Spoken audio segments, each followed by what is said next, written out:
Hello, welcome to the eighth episode of my podcast, Open Conversations. I'm your host, Bella. Today we're gonna be pretty a little. If I could describe somewhat of a perfect storm, we're just gonna be discussing a slew of different topics that I've thought of in the past week that I feel like I want to talk about and just have obviously the conversation about and just give my point of view on just different topics that I've come up with that I think should be discussed and have value. Um, to get right into it, first topic I wanted to talk about was listening versus taking advice. Um, I think that there's definitely a fine line between the two.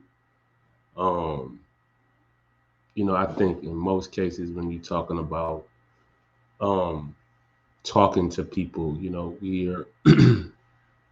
we're always demanding that people listen and listen to what we're saying. But what I've come to realize is the reality of it is we all have to listen because we have two ears. If you have two ears, you have to listen to what somebody's saying. You can just act like you're not listening or try to ignore them or whatever, but we're all listening. We all have two ears. So the reality is that we all listen. Now, um, we can hear, our perspective on what we hear and listen to may be different, but we're all listening to the same thing, and we can have our different kind of perspective on what we listen to. So, I do believe that listening is a skill. It's something that you can get better at in terms of your ability to like really, you know, train your ears and your body to be able to listen to the just the smallest of sounds and vibrations that maybe certain people generally the general ear might not hear or listen to. Um, so there is to me an ability to listen and be able to um, hear things that the like I said, just not a trained ear of listening may listen to, particularly especially when like if, as it pertains to like music or something. Um, but get into the other side, the other side of what I was talking about in terms of taking advice. You know what I'm saying? That's a whole nother different thing. You know what I'm saying? Like I can, two people can listen to the same thing, and one person may take the advice of what was listened to, but the other may not take the advice of what they listened to. Now, like I said, the reality is that they both listened, but the advice in which they took was different. So it's really important to understand that I can listen to you, listen to what you're saying, and then not take your advice or take your advice. You understand? And so that's a whole separate thing from listening. You know what I'm saying? That's a whole nother skill set because I have to distinguish. That's more so of mentally distinguishing whether or not what I've internalized or consumed is good for me or not. You understand? So that's taking advice. You know what I'm saying? And the decision you make is whether you want to take action in what you listen to. That's taking advice. Um, but if you don't take action in the advice that was given, that's not taking advice. But nonetheless, you listen. You know what I'm saying? And so um, that's just something, for me. I think that should definitely be should be clarified, and people uh, need to not just put an emphasis on just listening, but also listening and taking advice. Or not just taking advice, the advice you take, because sometimes the advice that may be given may not be beneficial. Sometimes it can be, but you have to be the person to decide, you know, on that. You know what I'm saying? So that's the next step to listening, taking advice. You know what I'm saying? It's kind of like a step by step process. You know what I'm saying? The way I look at it.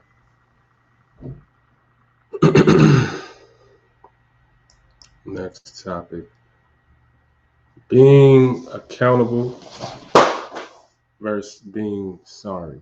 Um, to me, I think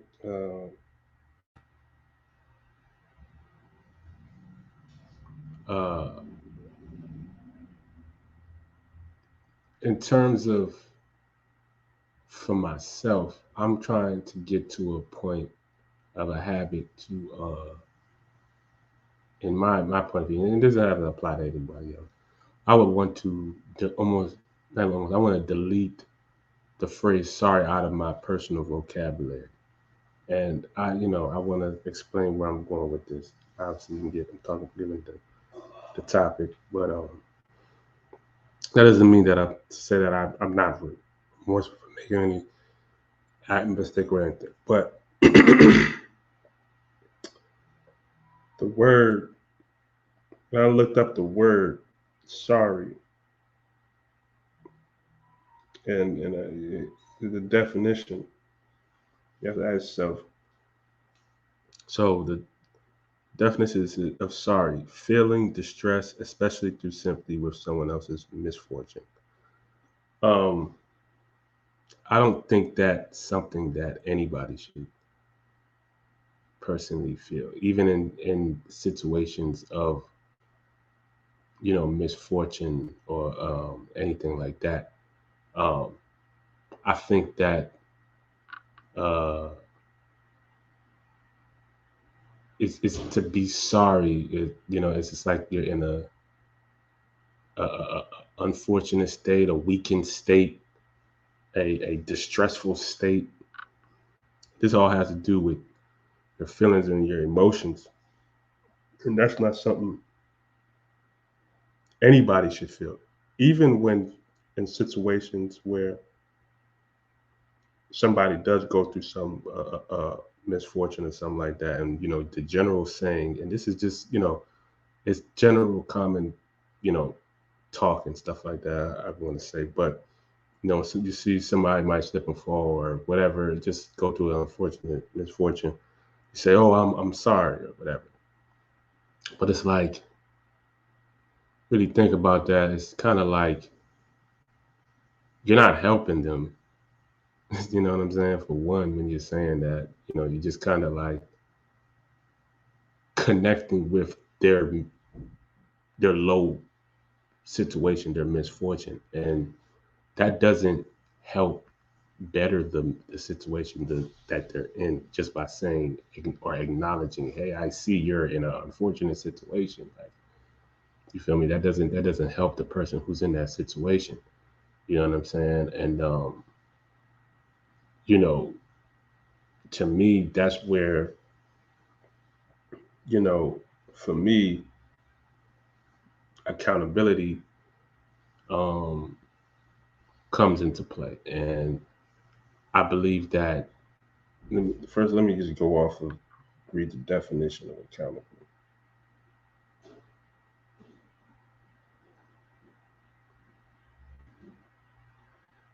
Of a person, organization, or institution required or or expected to justify actions or decisions responsibly. Explicable, understandable. See, now that's what is needed in situations. We need a level of understanding and responsibility, especially in situations of misfortune or unfortune. You know what I'm saying?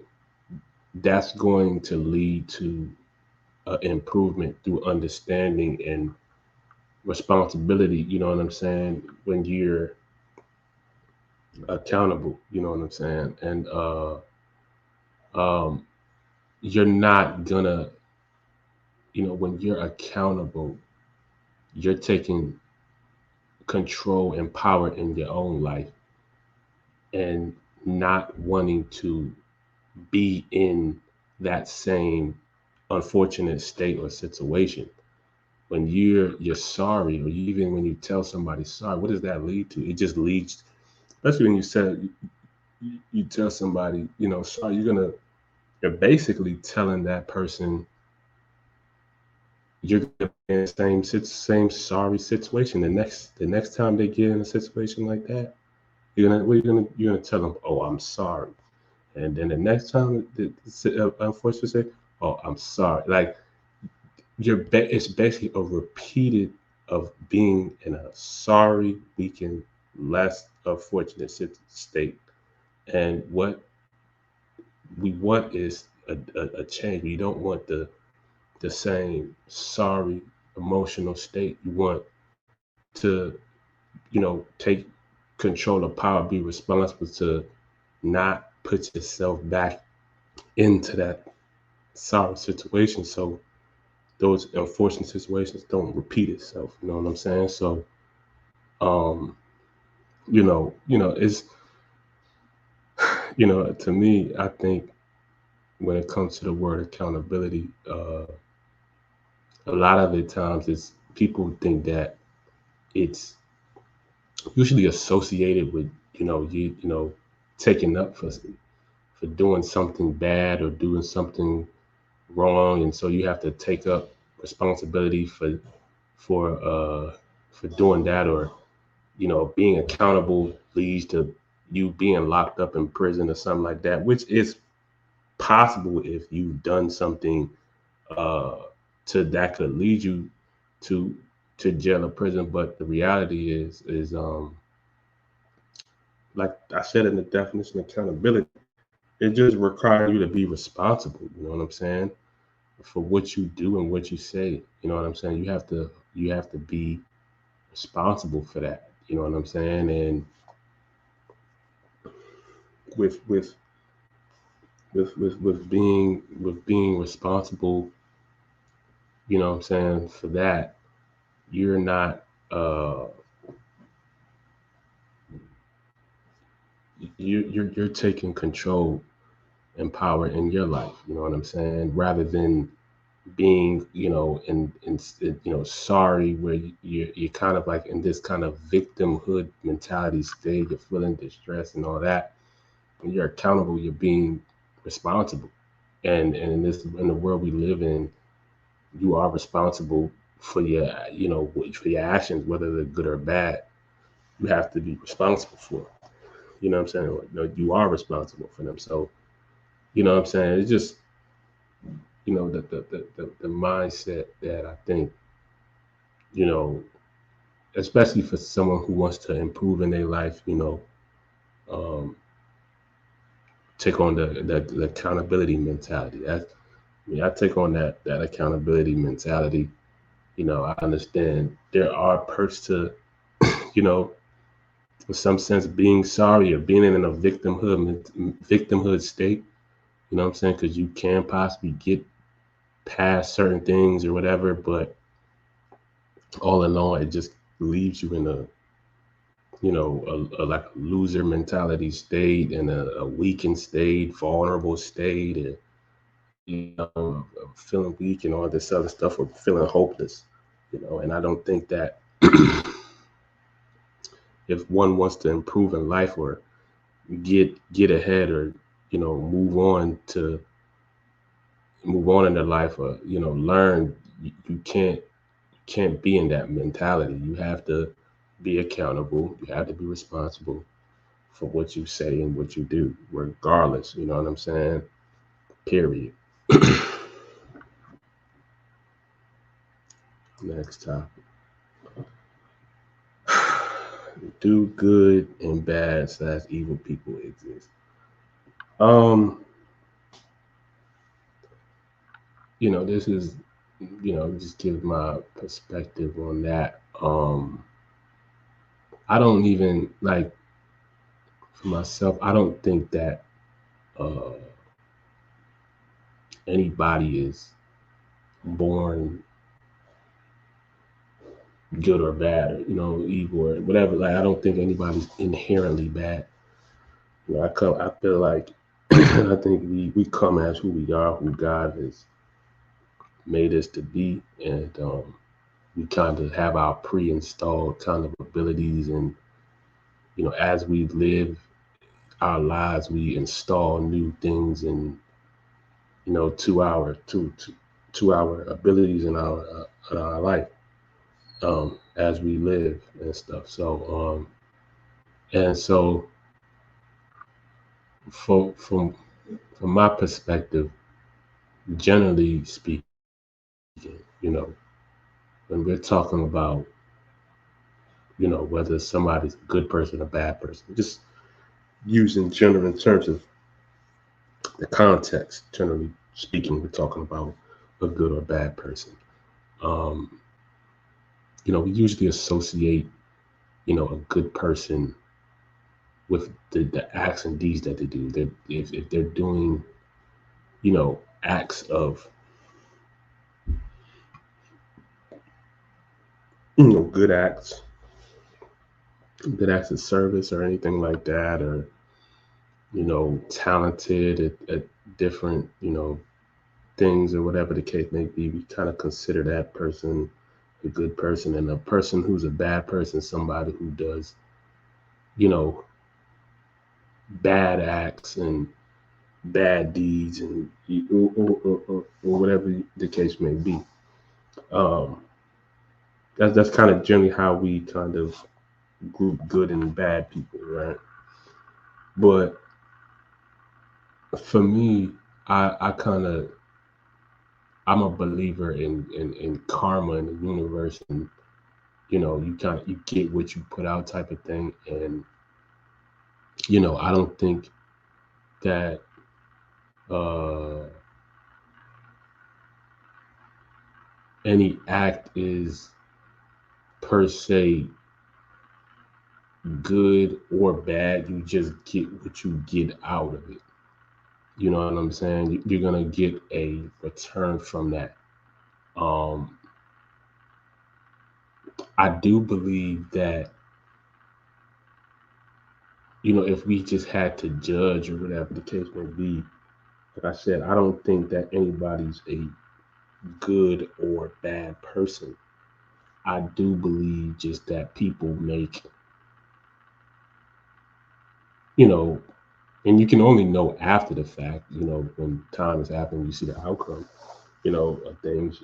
People just make good or bad choices. You know what I'm saying? It comes down to a person's choices and decisions, because that's what we have control over. You know what I mean? And, you know, people who generally who are considered bad, or whatever, by society, it's really a matter of, like I said, not them necessarily being a bad person or inherently bad.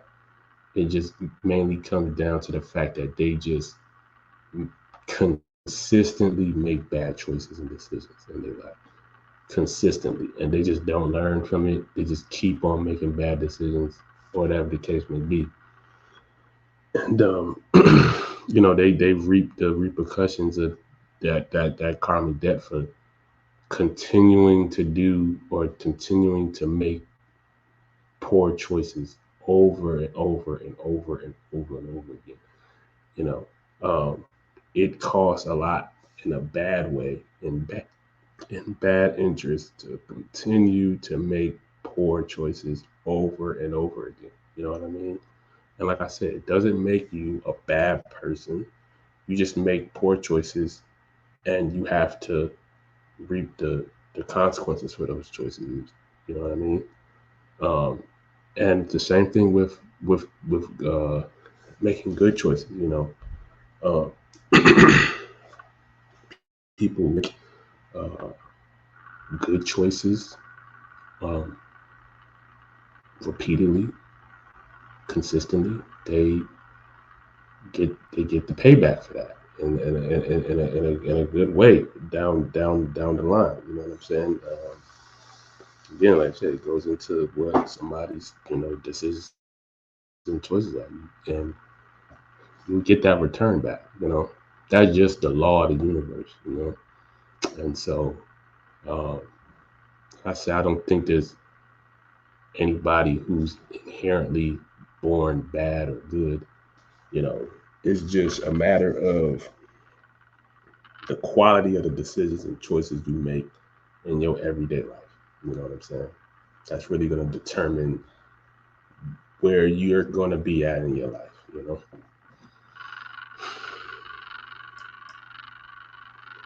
Attraction versus vibration in relationships.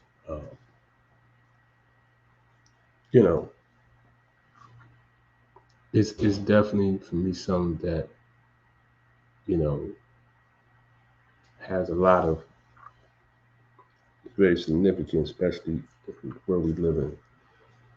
Um, talking about attraction and vibration, and when you're talking about people, uh, you hear, you see, like, um, you might see all the time where you have two people who, uh, or let me just get into just kind of the general, like be kind of general and just for the sake of kind of like, you know, general talk in the society. So let's say you have an attractive man and attractive woman. You know what I'm saying? Both good looking, um, and they find each other attractive, physically attractive, um, and one, let's say the guy goes and approaches her, tries, talks to her, whatever, you know, exchange contact, whatever, and obviously, it's been shown that there's signs of attraction, right? Now, they go, they hang out, they go on a couple dates, whatever, and get to, kind of dig a little underneath the surface a little bit, and you kind of realize maybe after a couple days, maybe the vibe between the two of y'all isn't necessarily there, but there was just but y'all both physically have an attraction. You guys are both physically attracted to each other, but the vibration isn't there. The energy um between the two of y'all um isn't matching.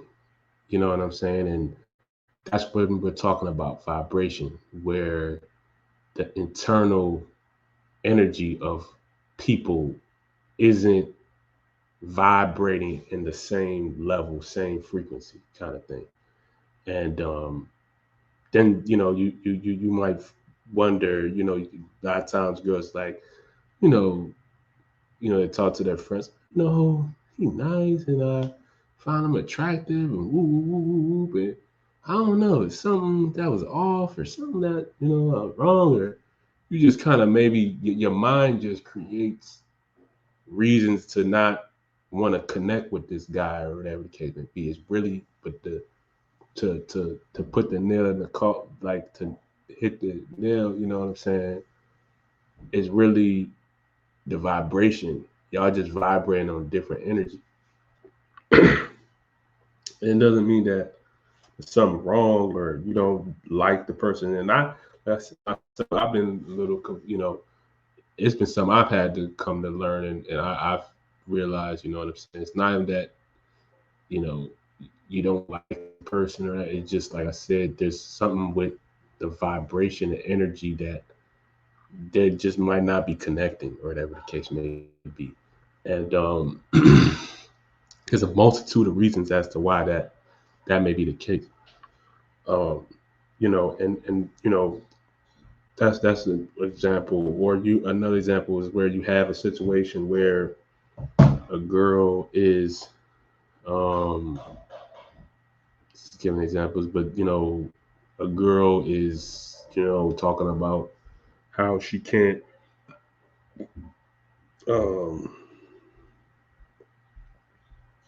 she's too attached to her toxic ex, or whatever the case may be.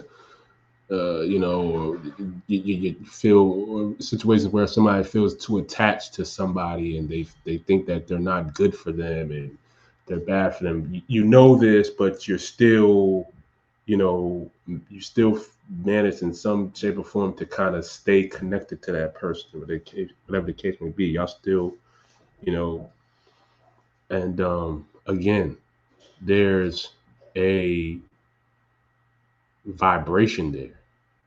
You know what I'm saying? The vibration between the two of y'all is still remains. You guys are still vibrating at the same on the same frequency. You understand? And you might, you're saying so. Oh, I'm trying to. I'm still attached to my ex, and I'm trying to, and I see this, as they say, the good guy, or past, the good guys or the nice guys, or whatever, people want to say it. The reason why you're not connecting to that good guy or the nice guy, or however you want to say it, is not that it's attraction, it's the vibration. Y'all just not vibrating at the same, y'all just not vibrating on the same frequency, same weight. You know what I'm saying? And some internally, energetically, that's kind of like, that's just the energy isn't matching. And so a lot of times people like to throw excuses at whoever, the guy that they want to claim is the nice guy or the good guy, try to, create some reason for why he's bad or he's not the option or whatever. But it's really, you just not, like I said, the vibration and where you're at isn't necessarily where he's at, and y'all just not connected or whatever. And it's just a matter of, to me, you know what I'm saying? Like, I just don't necessarily, like, I have that level of understanding now, and I understand why, people stay connected in relationships and stuff like that, even past due when it expires, because of that, the energy of the two of y'all is still vibrating at that same frequency. You know what I'm saying? I just suggest, like, if you want to, be with a certain guy or be with a certain man, you gotta understand, like, you're gonna have to match that energy. You know what I'm saying?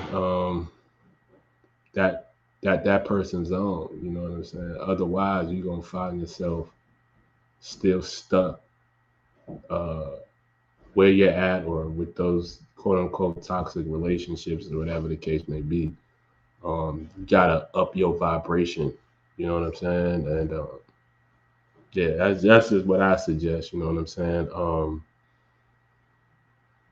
I think the best kind of relationships is obviously where you have that, obvious attraction, physical attraction, and then all as well as just that energetically y'all vibrating on a similar plane, and yeah, y'all just a good. I think that just makes for the perfect match. You know what I'm saying?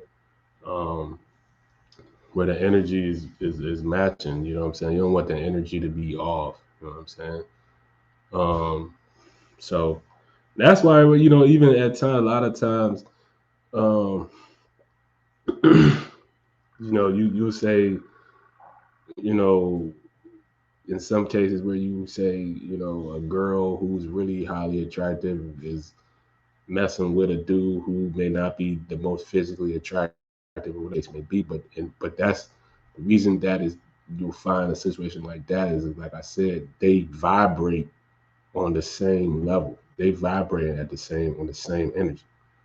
You know what I'm saying? So I said, that just kind of explains that.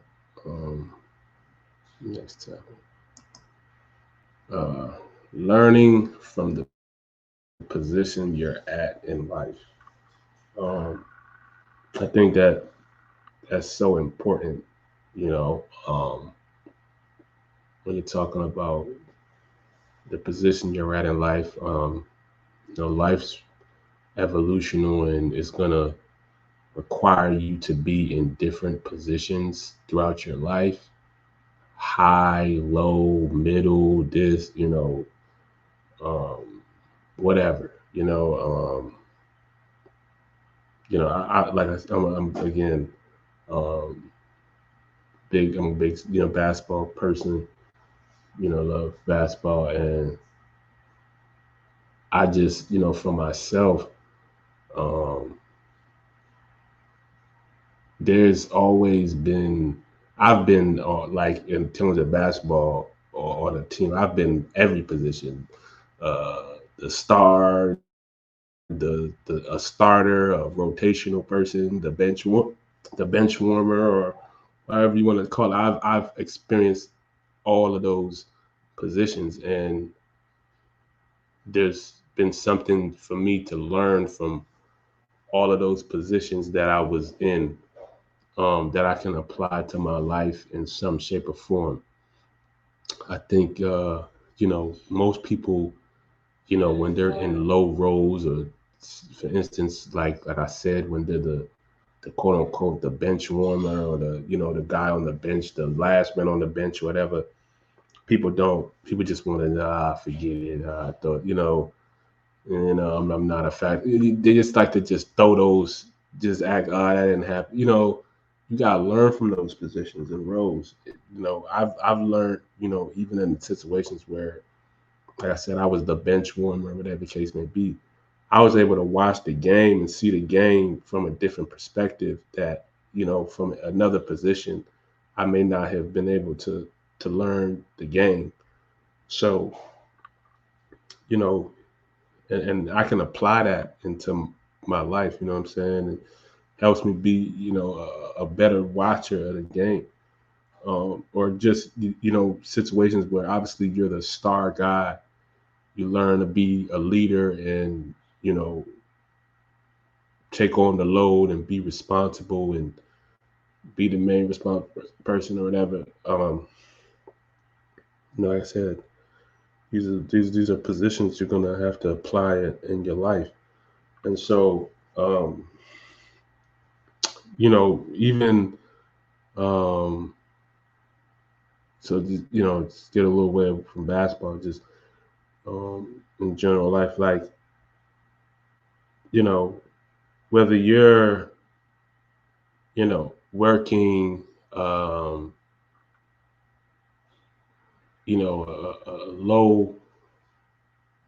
low paying job, or whatever the case may be. You working, you're quote unquote flipping burgers at McDonald's, like, and that's the position you're at in life. This is where God got you. Learn from it. You know what I'm saying? Because there's something that, uh, in my personal opinion, that the, the universe and God wants you to take from where you're at and be able to apply in future. You know what I mean? And you can just learn. You know what I mean? And you know, even like I said, in positions that you may deem unfavorable or stuff like that, learn from it, because it's gonna be something in the future that you're gonna have to that you'll be able to use from those situations where you're in that unfavorable position, or in that um, position where you were, you didn't like the position you worked at, or whatever. It was uncompromised, and you're gonna have to take lessons from that position and apply it in a later role in your life. You know what I'm saying?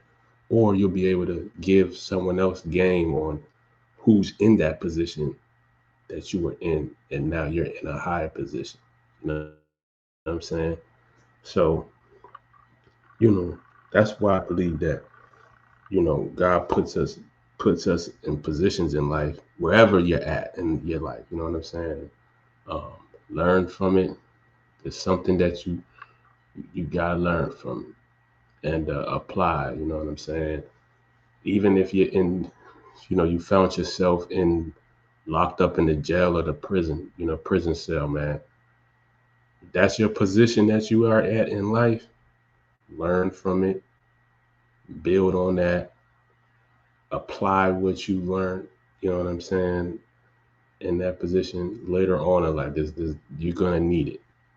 I can guarantee you're gonna need the lessons that you learned.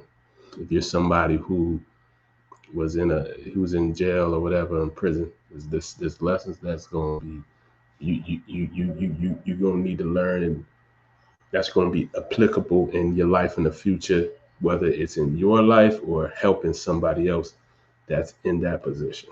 You understand? So always encourage, like I said, learning from every, the position you're at in life, regardless whether it's you're the CEO, Fortune 500, head person, of whatever company.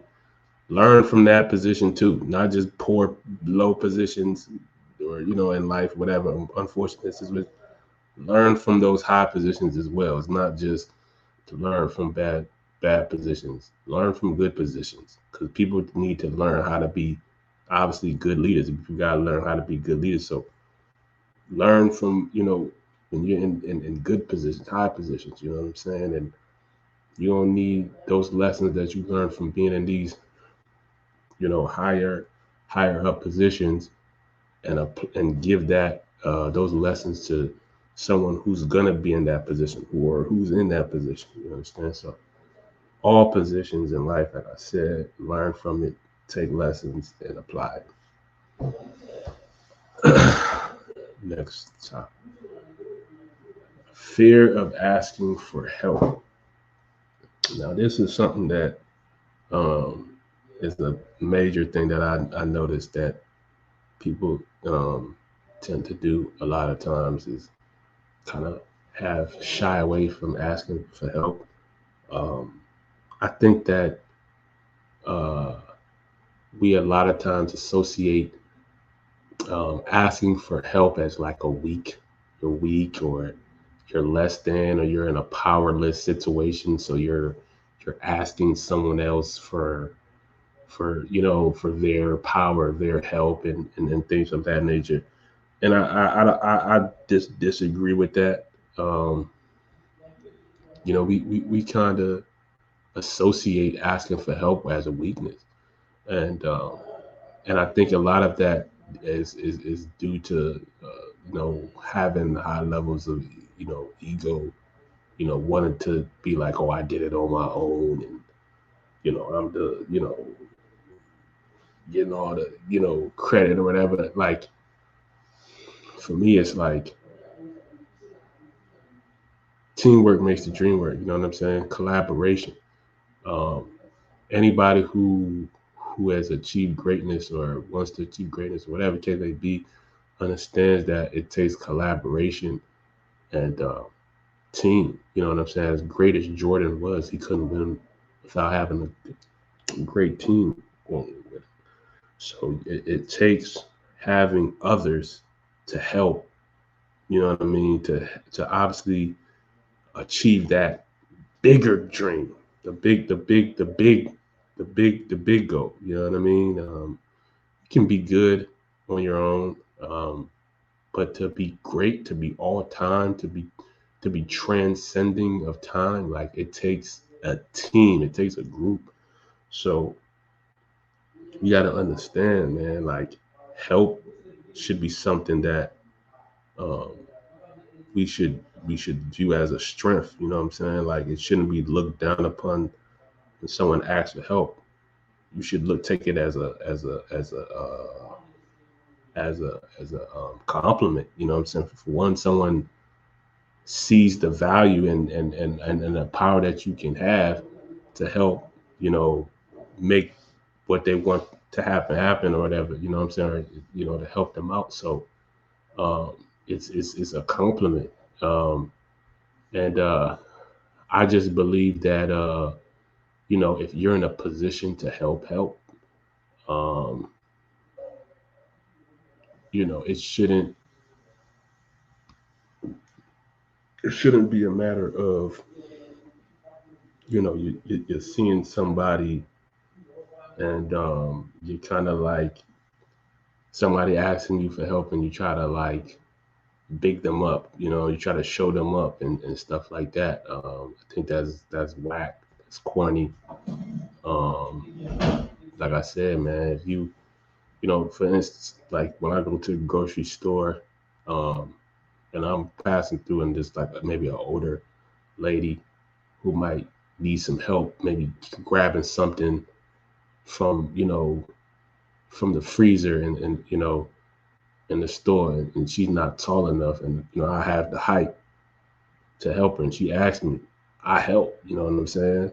Because I'm in a position and I have the ability to help her. So that's what I do. You know what I mean? And so I don't look at it like, oh, you're less than or you need my help. Like it's some power trip. You know what I mean? Like I recognize that I can help her due to my ability and what I can do in the position I'm in. So I do so. You know what I'm saying? It helps her out and you know, what she's trying to do. You know what I'm saying? So it helps empower her. So um, it's just we just gotta stop associating it with being weak.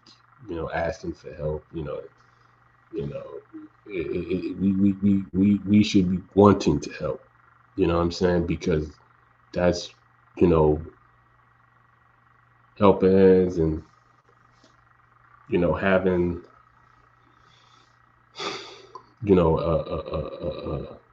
a group of people contribute to something to towards something is what all great things that we see is made out of a contribution.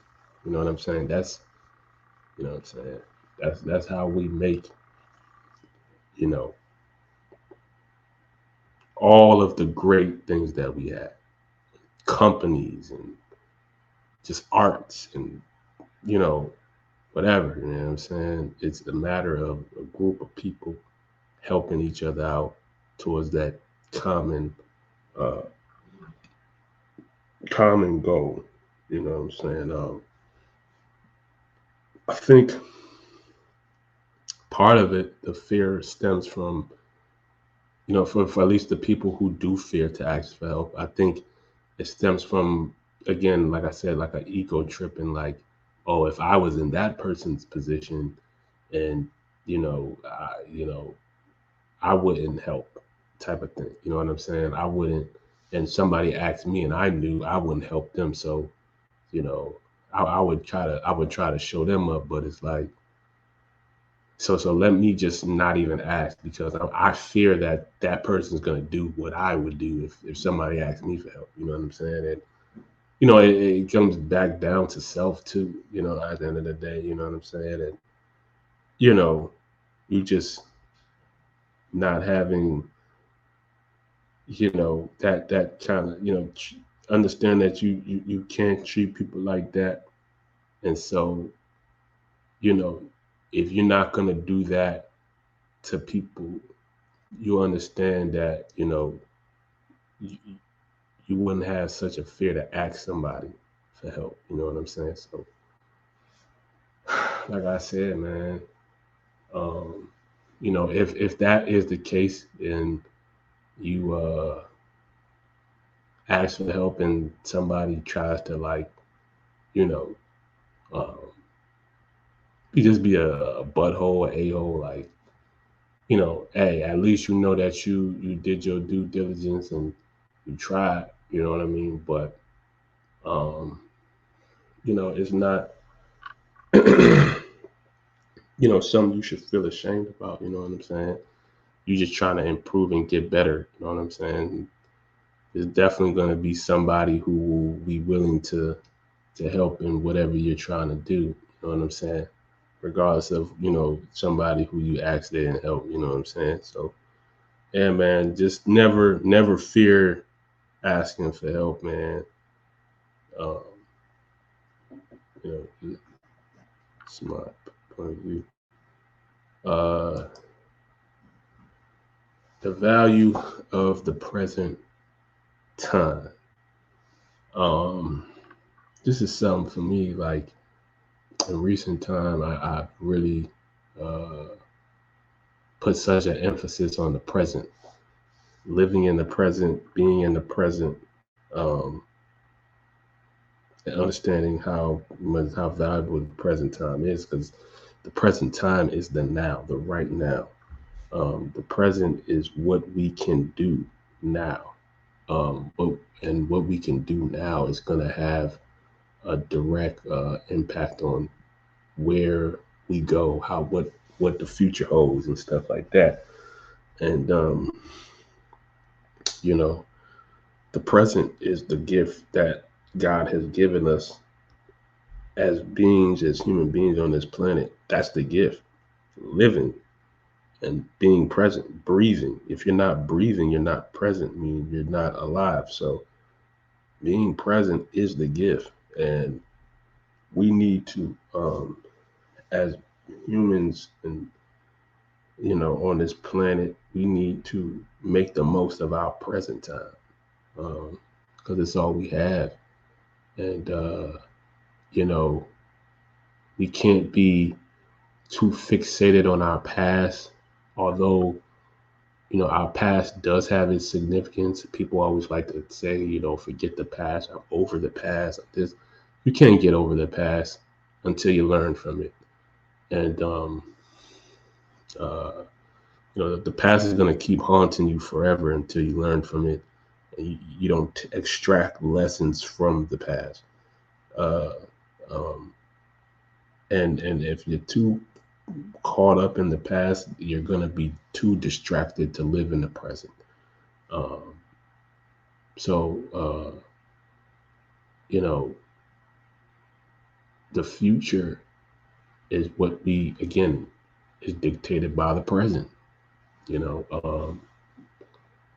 Our future, no one necessarily knows per se the outcome and how things is going to unfold in the future. That's only God knows. Um, but we can architect how that future can look like in the present. And you know, we just, even, when I go out publicly in public environments, everybody, majority, when I go out, like, I'll intentionally just, like, be present. I will not I'll just be in the environment. I won't even put my phone out. I'll just be in the environment. everybody is just distracted on their phone and just kind of like not in the present, you know. And I kind of like realized that like most people, especially nowadays, just don't be in the present, you know. People just spend their time just too, you know, on the phone, distracted by their phone, or you know, just kind of like,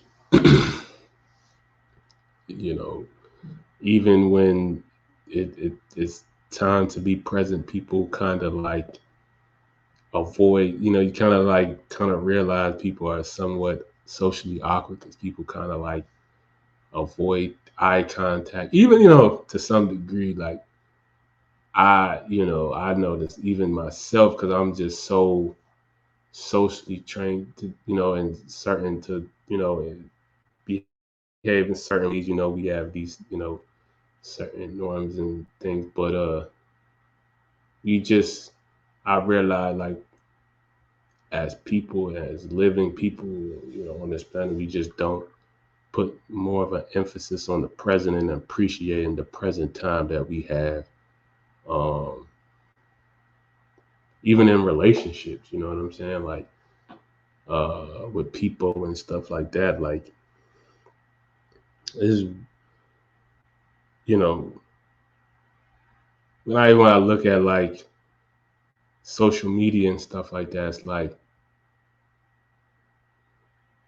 most of the people I haven't been present, you know, like you know, I haven't, I have been present with them before in at some point in time, but we don't have present relationships. It's not a real time relationships. I think people spend too much of their time just like watching what people are doing online and on social media. You know what I'm saying? Like, you know, maybe hoping, you know, people will say something or that, but it's just like we, you know, if there's no initiative to make the relationship present, then there's nothing. You know what I'm saying? It just, time just passes and time just goes by. You know what I'm saying? You know, like I said, the gift is to be present. You know, the gift of life is the present. So, you know, I definitely think that, you know, for like I said, like myself, like I said for myself, like I've put in such more of a value on the present time. You know what I'm saying? Because that's life. That's all we got is the now. You know, that's the only time. That's the only time that actually exists. The future doesn't exist because it hasn't happened yet. The past is already done. You only got right now. So,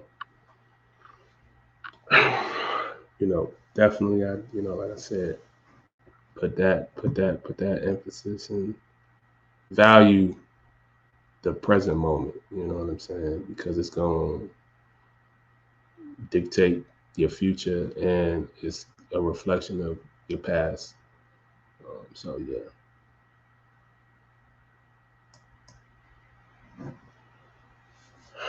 How we value men and women in society. Um, Generally speaking, I would say when we talking about,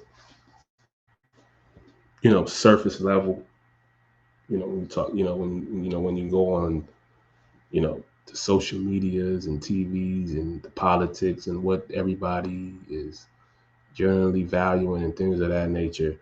Um, when it comes to men, I think the general consensus is that men are more primarily valued for their money and resources.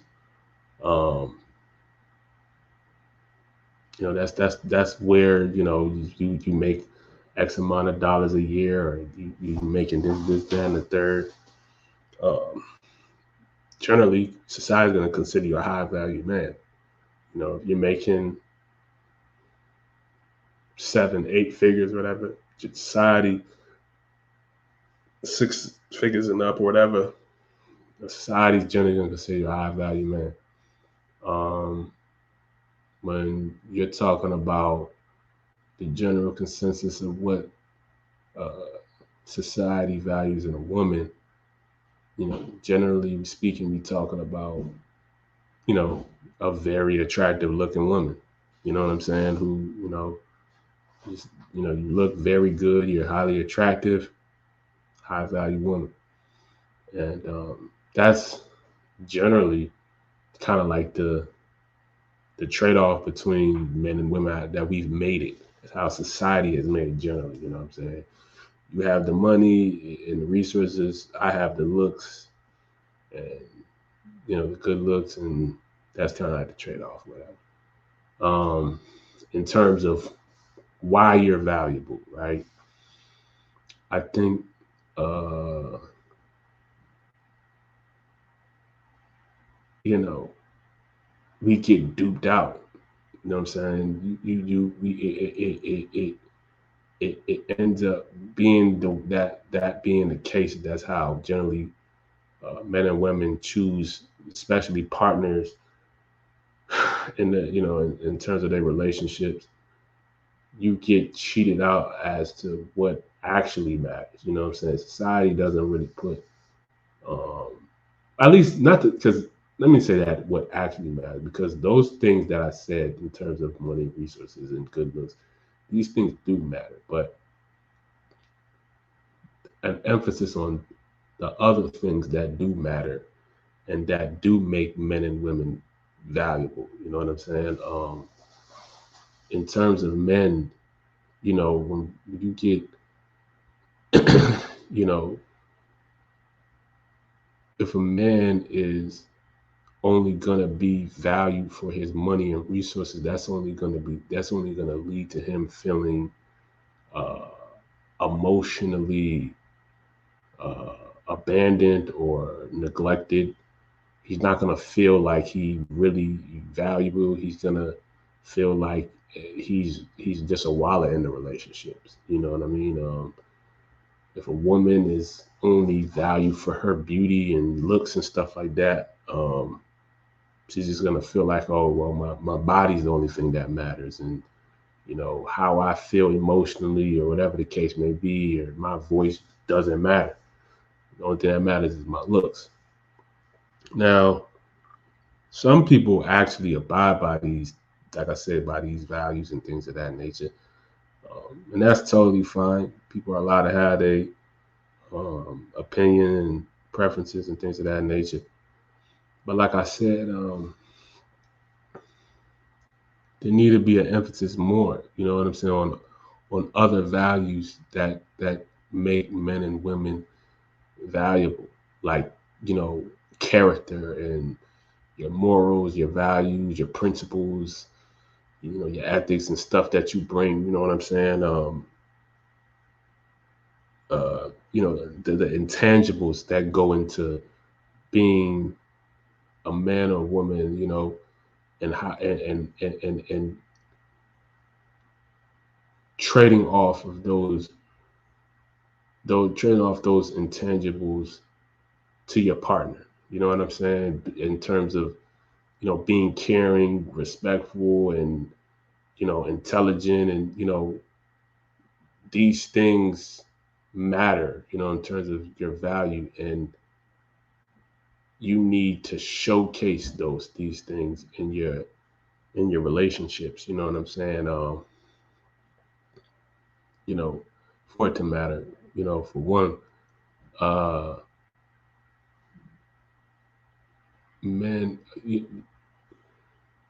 uh, women have to.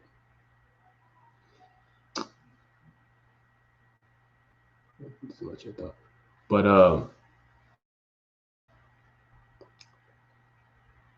just the certain characteristics, or just how you handle adversity. Stuff like that. Um, these are things that uh, that matter. You know what I'm saying? This deals with your character.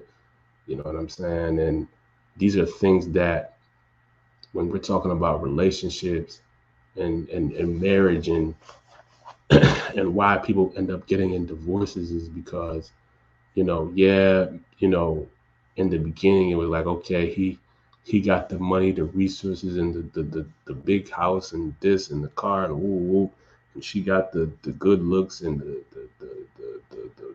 good vibe, whatever, you know, and we going we love each other and we're gonna make it work, and you end up getting in situations where you're married and is down the line and the relationship gets tested and you find out who a person is, or you just not even find out who a person is, but you just kind of learn how a person deals with adversity, and you realize that, man, you feel like you didn't even know the person, and you was like, damn, I didn't even know you like that, whatever. You know what I'm saying? So, you know, it might even, lead to y'all divorcing, due to the fact that it's like this person, reacted in a way that you didn't even think they would. You know what I'm saying? Based on their character that you just found out. But maybe if you didn't put such an emphasis on just having good looks, you would have been able to detect the quote unquote red flags, or seeing that this person's character really wasn't up to par. You know what I mean? Uh, so um, just adding other intangibles and other values to what makes a man and woman valuable. I think in the modern time we put you know too much emphasis in terms of value on superficial stuff that really don't really have value from a long-term perspective. It's just like surface level superficial things that looks good on paper, or it's like good, sounds good, or whatever. So yeah, that's just um, my perspective on that. um, Next topic: words being used in context versus definition. um, Now that's just a topic, I think um, definitely, uh, I think should be talked about in the sense that, you know, communications is a major key. And communication is how we understand one another as people, human beings, and how we talk and stuff. So what I've realized a lot of times is when we're talking, we use words to talk and communicate. And sometimes you can get a bit confused and not be totally aware. You take mis misconstrue a person's words, based off of what they say. And I just kind of really want to give some more detail and into that and why that may be the case. So that's where I have words being used in context versus definition. And uh, when it comes to words being used in definition, we're talking about the actual meaning of the word. You know what I mean? The word being used from its actual meaning. Um, Now, when we're talking about a word being used in context, we're talking about words being used from a subjective point of view. So that the meaning can vary based upon the person who's speaking. So, for example, the word bad, right?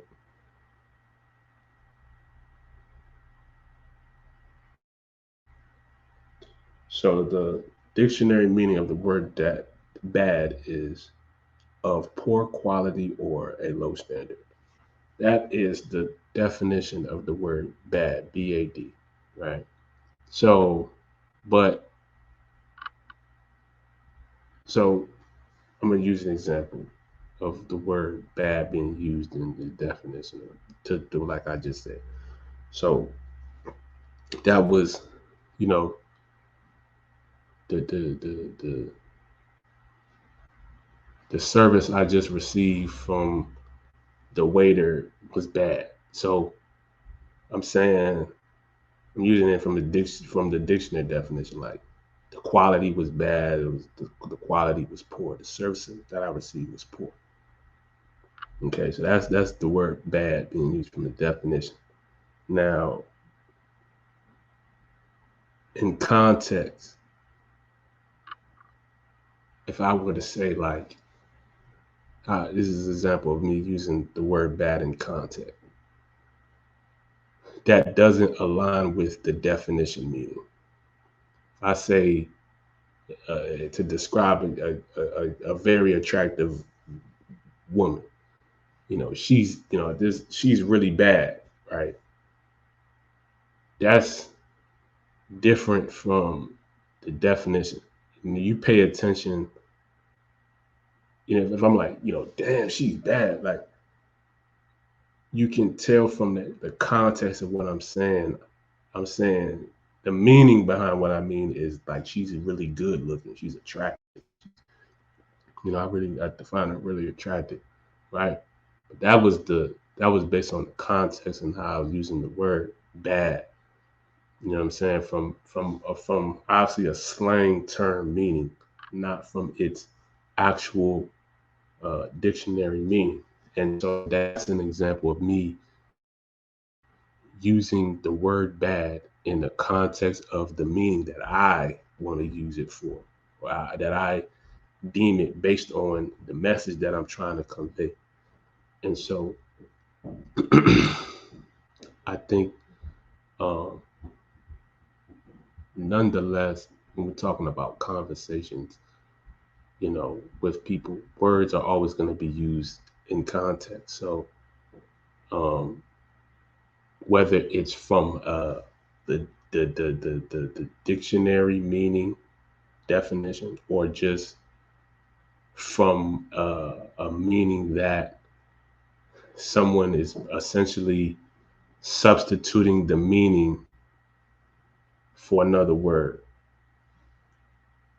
like I just did with the whole bad thing with the girl or whatever, with the woman.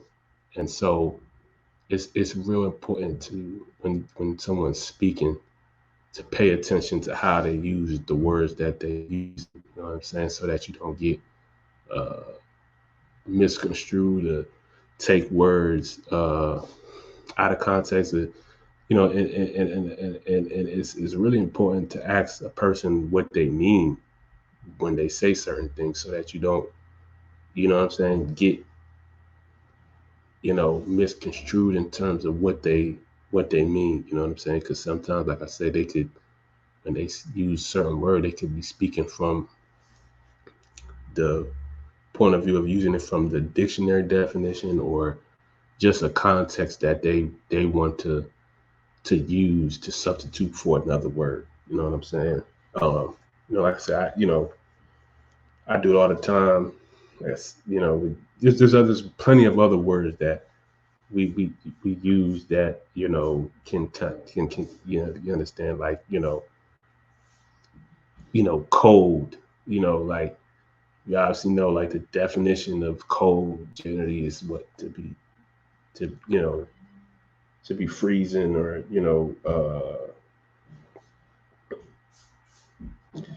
the dictionary said of at a low or relatively low temperature type of thing, right? But then if I say, speaking, describing somebody like, well, he's a cold rapper, he's a cold basketball player. I'm using the I'm replacing the word good with cold, but using the same meaning of good with with code based on the context of how I'm trying to describe, you know, the person. You know what I'm saying? So um, it's I say I just think, somebody may say it's nerdy, whatever. I just think that it's important just to make that distinguishing factor. You know what I'm saying? Because I think it's important when we talking about just communication and stuff. Um, that's where a lot of times, we're talking about, like, even just with text messaging, things can get misconstrued and, you know, taken out of context, because as somebody reading a text message, you're only internalizing the words and stuff based off of your own meaning, not the other person. So um, that's where a lot of times, texting can get kind of like there can be some, miscommunication, uh, and so I just think that it's important to just unblur those lines and make that, to just to speak from a standpoint where we're making that distinguishing factor with speaking, and it's like an understanding of, the context, in terms of the words being used.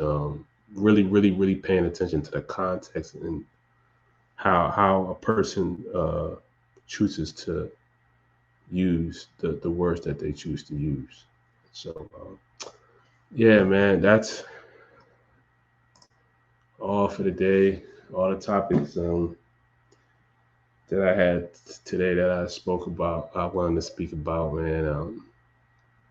I hope that you guys can, obviously, of course, learn some things, have these dialogues and conversations with the people you're around, and just gain some more insight and perspectives and, things of that nature. And yeah, man. So yeah, until next time, man. Y'all be safe. Y'all have a good one.